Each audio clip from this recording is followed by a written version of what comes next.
9.4 Reteaching Worksheet Answers. Here we go. First of all, some of these will be repetitive to some of the stuff that we went over on the second half of the War of 1812, but it's okay. All right, so September 10th, 1813 is an event that is going to occur close to us here in Pennsylvania. That's going to be right up on the corner. It's going to be the Battle of Lake Erie. So the letters are F and K. So here we have Oliver Hazard Perry, and he is actually transferring his forces and his colors from one flagship to another because it was so badly damaged. So he destroys the British naval force during the Battle of Lake Erie, and that was a very huge shock because, of course, we all know how great the British naval system was. So that's Oliver Hazard Perry. There he is again. Now, soon after that, you have October 5th, 1813. So this would be the Battle of the Thames, okay? So it's C and N. And so this would be Harrison. Now, this painter put, all the kids tend to think that this would be Tecumseh. But this is the Battle of Thames. Tecumseh dies. And so that's why this battle is such a turning point early in the War of 1812. The other key individual would be the military governor of the territory of Indiana, William Henry Harrison. The next date is March of 1814, so early into the new year. You have the Battle of Horseshoe Bend. So those letters are A and H. The Battle of Horseshoe Bend. So this includes Andrew Jackson. Okay, he is a militia leader out of the state of Tennessee. And you can sort of see he is fighting the Creek Indians. And you can sort of see what their land used to comprise of, and then by the time 1814 rolls around, that their land is shrinking further and further. This is the site of the battle, so you can clearly see where the name comes from. Here is the horseshoe. Okay. The next date is a specific and key date in the War of 1812, and that would be August 24th, 1814. So the summer of 1814, you have the burning of Washington, D.C. So letters G and J. So here we have a painting of basically the burned out shell. The outside walls are actually stone, and so the British went in. Supposedly there was actually even dinner on the table. They helped themselves to that, and then set about burning the place to the ground. So this is the way it looked, and then of course the story is to cover over some of the burn marks and everything else, they used the cheapest paint around, which of course was white. So the President's Mansion goes from becoming known as the President's Mansion to the White House. All right, and then here's another image. This was the size of the Capitol as it was back in 1814. So not the size obviously that we know of today, but the British burned that, and then they kind of skedaddle and leave Washington. They do not stay.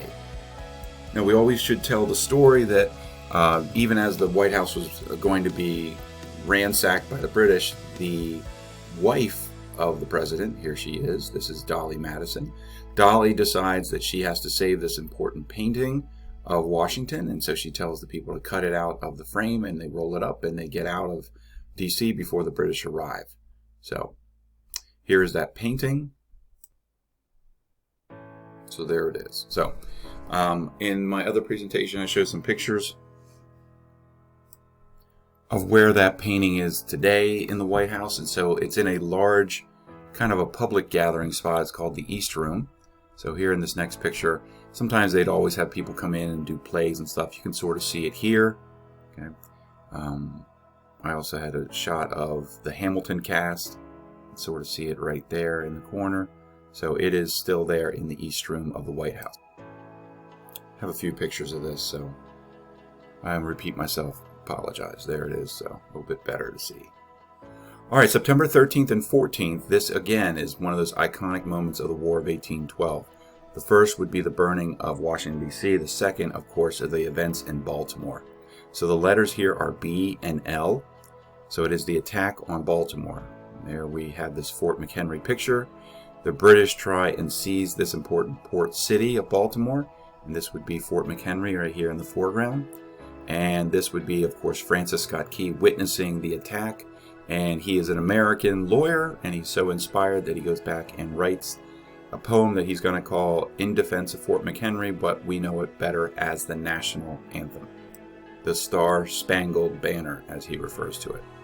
So, moving on here. Oh, here's some good pictures. This is me. That's not me. That's my little girl who's now a graduating senior. Okay. And this is the style of dress they would have worn at the time if you were a soldier at Fort McHenry. Okay. Heck, I even got in the mood there, and I decided I would get my picture taken too. All right. Moving on. So this is the original Star-Spangled Banner as we looked at before. It has 15 stars and 15 stripes because that was the way it used to be back then. Some of these other ones, this is when it was going under a process of being cleaned and refurbished. It took about 2 or 3 years or more. They had to clean the whole thing because originally, like I said in the other presentation, this is the way I used to see it when I was your age, way back in like the early 80s. And then they realized this was bad for the flag. So they decided to save it, refurbish it, and restore it.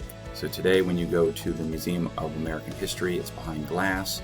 It's all temperature controlled and light controlled and everything else, and it's a really cool exhibit. So since you can't actually see it now, you can go onto the museum's website and take a little tour of the building.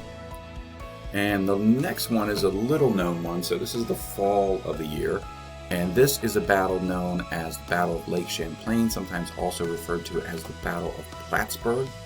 Okay, so it's letters E and M.